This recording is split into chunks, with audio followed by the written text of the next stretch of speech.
Good morning, everyone.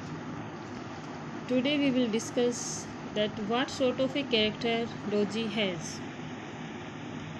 Going through R.K. Narayan's many novels, we find that there are many women characters in his novels. And woman character in R.K. Narayan's novel can be divided into two groups or classes. First, there are typically Indian housewives such as Krishna's wife and Savitri in one of his novels. They are simple, modest, gentle, loving, and obedient. They are religious and traditional in their ways. Indeed, they are the upholders of the ancient Indian way of life. Their only anxiety is the welfare of their husbands and their children. These women are expert in running their households economically and efficiently. As they grow old, more matured and experienced, they become more independent and assertive. Such type of woman, Raju's mother in the guide. Roji belongs to second class of woman characters, and the second class of woman characters are modernized, more unconventional in their views and ways of life. They are flits, butterfly type of woman. They are beautiful or at least sexually fascinating. These women do not care for traditional norms of virtue and chastity. And Roji, the heroine of the novel The Guide, has such spirits or tempers. She belongs to the second class of women characters, and Rosie has a romantic and artistic spirit which is always restless and thirsting for life. She always wants to achieve something in her life through her love of dance. And we can say that Rosie is one of those butterfly type of women who frequently appear in the novels of Narayan. She has a charming and fascinating personality, and she is modernized and unconventional in her views and ways of life. She does not care of traditions and norms of traditional life. In her early life, Rosie is different from in her later life. She was born in a family of dancing women.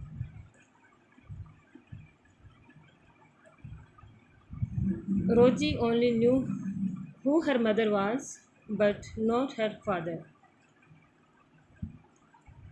She is given a college education and is an MA in economics.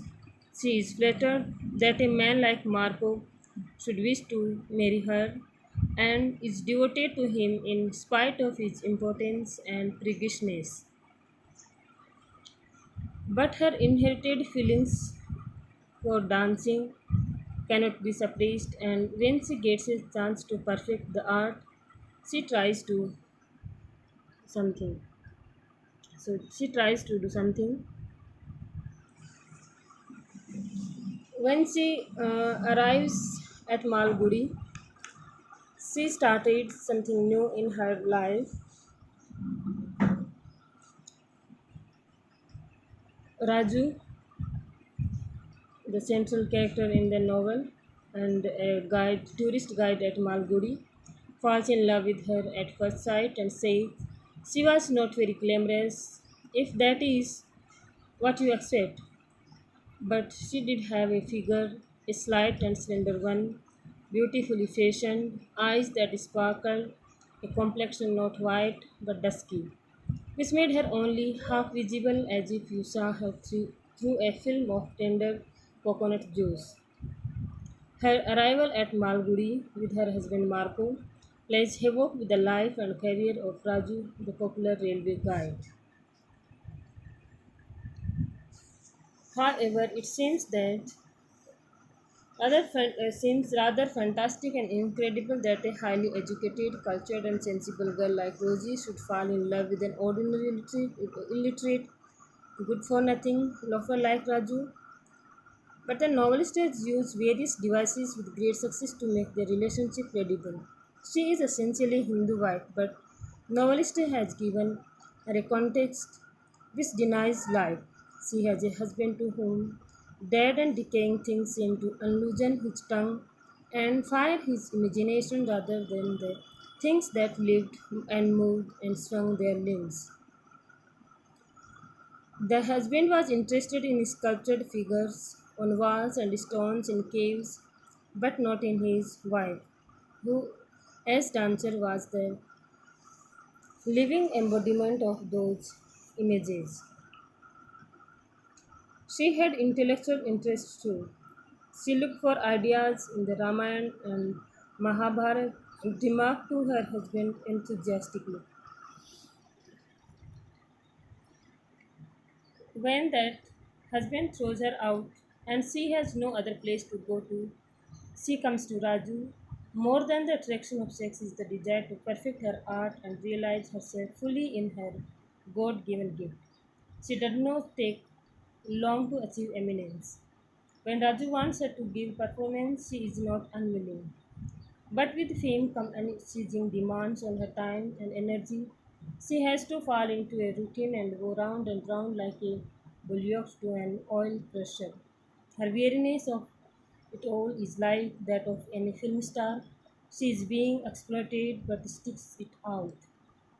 When she finds that her husband has produced a masterpiece, she cuts out his picture from the illustrated weekly and puts it on her dressing mirror.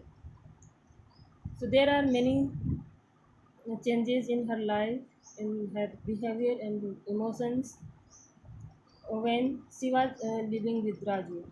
She is surprised by Raju's behavior in the matter of the book and later by the forgery. But she does not walk out on him to get him out of the mesh into which he has got. She dances day and night and is willing to go round like a parrot in a cage or a performing monkey. Raju exploits Rosie for his own advantage and narrow selfish ends. He says, I had monopoly of her and nobody had anything to do with her. She was my property. So these statements shows their monetary statements. And a little later, I did not like to see her enjoy other people's company. I liked to keep her in a citadel. Raju takes all the credit for her success and is of the view that she would not be able to do for her, without him, but he is soon disillusioned. She rises to new heights of popularity and stardom without him. He is amazed at her extraordinary vitality. He realizes that neither he nor her husband matters at all to her. The fact is that she lives entirely for her art, and those who enter her life must either become the willing instruments of her passion or suffer rejection. She leaves her husband because he takes no interest in her art but is contemptuous of it. He regards it as monkey tricks or street acrobats. She falls for Raju because he appreciates and admires her art and helps her in her single minded pursuit of it. According to one of critics, Narsima, she is the only character in the novel who changes and grows and recovers from folly as the novel progresses. To quote his honors, it is strange that Roji is completely free from Narayan's ironic handling, considering she was a highly educated woman, a master of arts, and a married woman at that, and in the Hindu society too, and considering above all that Narayan is operating within the framework of traditional Hindu society, whose code of conduct he largely endorses. It is curious that Roji's departure from that code invites no adverse comment from the novelist, no, not so much as an insinuating or ironic gesture. It is not that Roji could not have proved opportunities for the exercise of Narayan's comic gifts. but he leaves her alone as outside their orbit. For one who doesn't make his sympathies for any of his characters so obvious, Naran stands steadfastly by Roji. In fact, she is one the character in the novel who seems to offer a singular example of recovering from folly as the novel progresses. In fact, she has always been dignified, noble, and the very picture of ideal womanhood in spite of her loss of chastity. There is enough atonement for it, and that is what matters. And significantly, this has been achieved by as serious a treatment of the character as any novelist in the tragic made many have done. This seems to be true of almost all the woman characters of Narayan. There are not many, though, all his novels taken together. But especially in the ways he takes care to preserve Roji from inner taint, Narayan seems to be affirming what has been held in the Indian tradition as the feminine principle in life.